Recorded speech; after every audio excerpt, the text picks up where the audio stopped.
Welcome to EnglishLiterature. This is an analysis of the period Romantic Age, and also we analyze the writers. Remember, Romanticism is a name given to a dominant movement in literature and the other arts, particularly music and painting, in the period from the 1770s to the mid 19th century. It is regarded as having transformed artistic styles and practices. Like many other terms applied to movements in the arts, the word covers a wide and varied range of artists and practices. It is a retrospective term applied by later literary, art, and musical historians. None of the artists we refer to as romantics would have so described themselves. It was a European phenomenon, particularly powerful in Britain, France, and Germany, but also affecting countries such as Italy, Spain, and Poland. There was also, to some extent, an American version of the movement. Let's look at the age and its authors. The Romantic period is short relative to other literary periods, but is still quite complex. The beginning and ending dates of the Romantic period are identified differently by various scholars, though these dates always coincide with major literary, cultural, political, or social events. Romanticism is concerned with the individual more than the society. There was a conscious effort at reducing the importance of reason. It was a reaction against the Enlightenment mode of thinking. English Romantic poets gave importance to medievalism and mythology. The tales of King Arthur colored their imagination. Important poets of the Romantic age are Southey, William Wordsworth, Coleridge, Keats, Shelley, Byron, George Crabbe, Walter Savage Landor, Thomas Campbell, Thomas Hood, John Clare, Felicia Hemans, and Anna Letitia Barbauld. Important prose writers of the age are William Hazlitt, Thomas De Quincey, William Cobbett, William Godwin, Mary Wollstonecraft, and Charles Lamb. Important novelists of the age are Mary Shelley, Sidney Owenson, Jane Porter, Mary Sherwood, Barbara Hofland, Jane Austen, Walter Scott, Charlotte Lennox, Mary Mitford, and Thomas Love Peacock. William Blake, 1757 to 1827, English poet, painter, and sculptor, engraver, and visionary. What he called his prophetic works were said by 20th century critic Northrop Frye to form what is in proportion to its merits the least read body of poetry in the English language.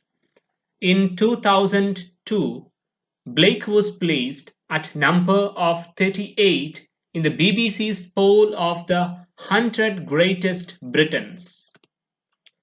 Largely unrecognized during his lifetime, Blake is now considered a seminal figure in the history of the poetry and visual arts of the Romantic age. Blake was influenced by the ideals and ambitions of the French and American revolutions. The 19th century scholar William Rossetti characterized him as a glorious luminary. Blake found his first exposure to classical forms through the works of Raphael, Michelangelo, and Albert Dürer. Blake became a friend of John Flaxman, Thomas Stothard, and George Cumberland during his first year at the Royal Academy. Alexander Gilchrist was Blake's first biographer. Blake married Catherine Boucher. Blake's first collection of poems, Poetical Sketches, was printed around 1783. In 1784, Blake composed his unfinished manuscript, An Island in the Moon. Blake illustrated Original Stories from Real Life, second edition, published in 1791 by Mary Wollstonecraft. In 1793's Vision of the Daughters of Albion, Blake condemned the cruel absurdity of enforced chastity and marriage without love and defended the right of women to complete self-fulfillment. Blake used illuminated printing for most of his well-known works, including Songs of Innocence and of Experience, the Book of the Marriage of Heaven and Hell, and Jerusalem. The illustrations of the Book of Job completed just before his death.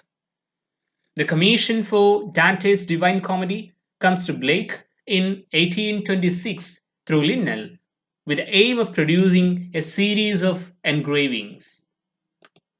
Remember, William Blake's magnum opus, Jerusalem, is analyzed in depth from myriad aspects, entailing the poet's mindset during the period, the political situation, inclinations, the Christian allegories, and lastly, his social revolution ideology. The poem is now an unofficial national anthem of England. Jerusalem is an infamous prophetic, melancholic, and classic poem penned by William Blake during the birth of 19th century. Penned in 1804, to be precise, it may seem as a patriotic poem, yet it is misleading to begin with. Furthermore, adding to the irony is the fact that it is an unofficial national anthem of England. William Blake was a social reformer and an ardent supporter of French Revolution, which toppled the monarchy. His poem revisits an urban legend of a young Jesus walking on English shores during his lost years. William Blake despises the tyranny of British rule and the horrors of industrialization knocking on English doors. Due to his visionary religious beliefs, he opposed the Newtonian view of the universe. Blake is sometimes considered as a forerunner of the 19th century free love movement. William Wordsworth, 1770 to 1850. Born at Cockermouth in Cumberland, Lake District, northwest England. His sister Dorothy was born in 1771 and they were baptized together. Studied at St. John's College, Cambridge. Wordsworth succeeded Robert Southey as Poet Laureate in 1843. Simplicity and naturalness found extreme expression in his poetry. First poem to be published in the European magazine in 1787 was On Seeing Miss Helen Maria Williams Weep at a Tale of Distress. While a student, he set out on a walking tour to France, Switzerland, and Germany. This influenced both his poetic sensibility and his political sensibilities, gave him first-hand experience of the French Revolution and a deeper understanding of the common man. During the stay in France, Wordsworth had an affair with a French girl, Annette Wallen, by whom he had an illegitimate daughter, Anne Caroline. Vaudreuil and Julia is a poem based on his affair with Annette Wallen. When Wordsworth saw Caroline for the first time, he took a memorable seaside walk with a 9-year-old, which he recalls in the sonnet, "It is a beauteous evening, calm and free."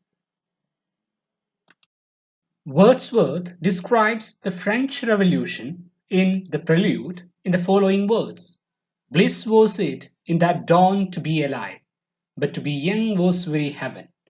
Wordsworth was thoroughly disappointed with the devastation caused by the French Revolution. After his return from France, he was depressed for some time. Lyrical Ballads with a few other poems is a collection of poems by William Wordsworth and Samuel Taylor Coleridge, first published in 1798, and generally considered to have marked the beginning of the English Romantic movement in literature. The immediate effect on critics was modest. but it became and remains a landmark changing the course of English literature and poetry. Most of the poems in the 1798 edition were written by Wordsworth, with Coleridge contributing only 4 poems to the collection, including one of his most famous works, The Rime of the Ancient Mariner. The second edition was published in 1800, in which Wordsworth included additional poems and a preface detailing the pair's avowed poetical principles. For another edition, published in 1802, Wordsworth added an appendix titled Poetic Diction, in which he expanded the ideas set forth in the preface. A third edition was published in 1802 with substantial additions made to its preface, and a fourth edition was published in 1805. Remember, there were 23 poems in the collection. 4 of them were written by Coleridge and 19 poems by Wordsworth. The last poem in the work Lyrical Ballad was lines written a few miles above Tintern Abbey on revisiting the banks of the Wye during a tour, July 13, 1798. Yet another work, The Excursion, was designed to be part of long philosophical poem to be called The Recluse. Remember, it was intended to be the second part of The Recluse, an unfinished, larger work that was also meant to include the prelude, Wordsworth's other long poem, which was eventually published posthumously. The exact dates of its composition are unknown, but the first manuscript is generally dated as either September 1806 or December 1809. Only the first book of Recluse was completed. In 1798, he started to write a large and philosophical autobiographical poem to Coleridge, later titled as The Prelude. It was completed in 1805. It was published posthumously in 1850. Prelude was subtitled Growth of a Poet's Mind. The prelude was intended to be part of The Recluse. The child is the father of the man, and I could wish my days to be bound each to each by natural piety. Wordsworth was influenced by birds, that you have to remember. Wordsworth began the prelude in 1798 at the age of 28 and continued to work on it throughout his life. He never gave it a title, but called it the poem to Coleridge in his letters to his sister Dorothy Wordsworth. The poem was unknown to the general public until the final version was published 3 months after Wordsworth's death in 1850. Its present title was given to it by his widow Mary. Wordsworth declares, "Every poet is a teacher. I wish to be considered as a teacher or as nothing."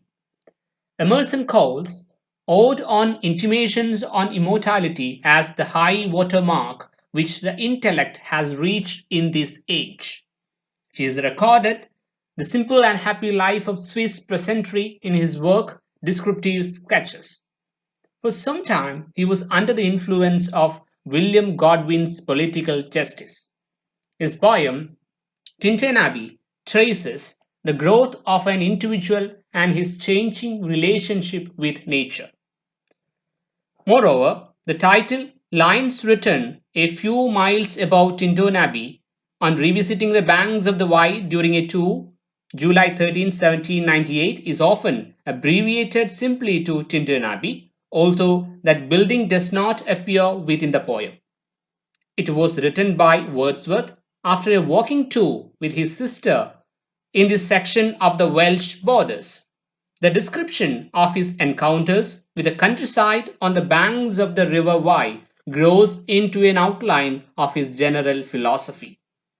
There has been considerable debate about why evidence of the human presence in the landscape has been downplayed and in what way the poem fits within the 18th century loco-descriptive genre. Keats criticized Wordsworth for his egotistical sublime. He was critical of Alexander Pope. He worked on a long poem in unrhymed verse, The Ruined Cottage, later referred to as The Peddler. His only verse play is Borderers, published in 1797. Wordsworth, Coleridge, and Southey came to be called as lake poets.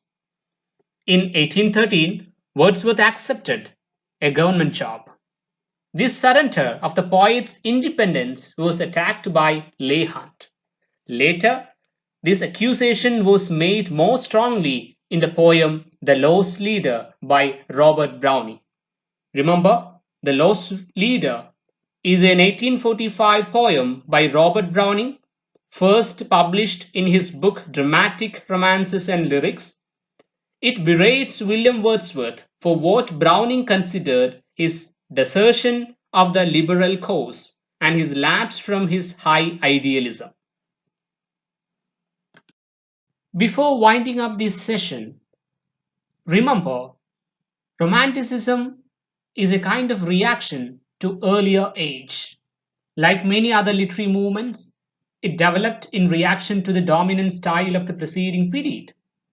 The 18th century is often described by literary historians as the Augustan age because it sought to emulate the culture of the reign of the Roman Emperor Augustus. Classical standards of order, harmony, proportion, and objectivity were preferred. The period saw a revival of interest in classical architecture, for instance. In literature, Greek and Roman authors were taken as models, and many 18th century writers either translated or produced imitations of poetry in classical forms.